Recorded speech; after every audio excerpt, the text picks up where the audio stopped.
টানা বৃষ্টি ও পাহাড়ি ঢলে রাঙামাটি কাপ্তাই হ্রদের পানি বেড়েছে, এতে ডুবে গেছে ঝুলন্ত সেতু। পারাপারে জারি করা হয়েছে নিষেধাজ্ঞা। প্রতি বছর বর্ষায় কাপ্তাই হ্রদের পানিতে সেতু ডুবলেও কোনো ব্যবস্থা নেওয়া হয়নি এমন অভিযোগ স্থানীয়দের। সেতু থেকে পানি সরা না পর্যন্ত নিষেধাজ্ঞা অব্যাহত থাকবে বলে জানিয়েছে কর্তৃপক্ষ। ফাতেমা জান্নাত মুমুর তথ্যচিত্রে ডেস্ক রিপোর্ট। টানা বৃষ্টি ও উজান থেকে নেমে আসা পাহাড়ি ঢলে কাপ্তাই হ্রদে পানি বেড়ে যাওয়ায় ডুবে গেছে রাঙামাটির ঝুলন্ত সেতু। দুর্ঘটনা এড়াতে পর্যটকদের সেতুটিতে উঠতে নিষেধাজ্ঞা জারি করেছে রাঙামাটি পর্যটক কমপ্লেক্স। বান্ডেল থাকলে প্রতি সেনমানিতে টাকা বাঁচবে। বিকাশ সেনমানি বান্ডেল কিনে জিতুন প্রতি লেনদেনে। ঝুলন্ত সেতুর এই অবস্থা দেখে হতাশ পর্যটক ও ব্যবসায়ীরা।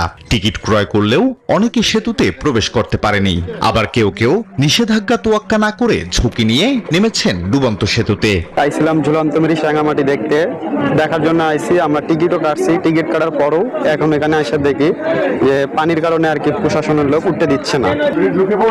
সেতু পারাপার না করতে মাইকিং করা হচ্ছে বলে জানিয়েছে টুরিস্ট পুলিশ। তাদেরকে ব্রিজে বলবো ব্রিজে না ওঠার জন্য, কারণ ব্রিজ বর্তমানে ঝুঁকিপূর্ণ হয়ে গেছে, তাই ব্রিজে না ওঠার জন্য আপনাকে ব্রিজে অনুরোধ করা হচ্ছে।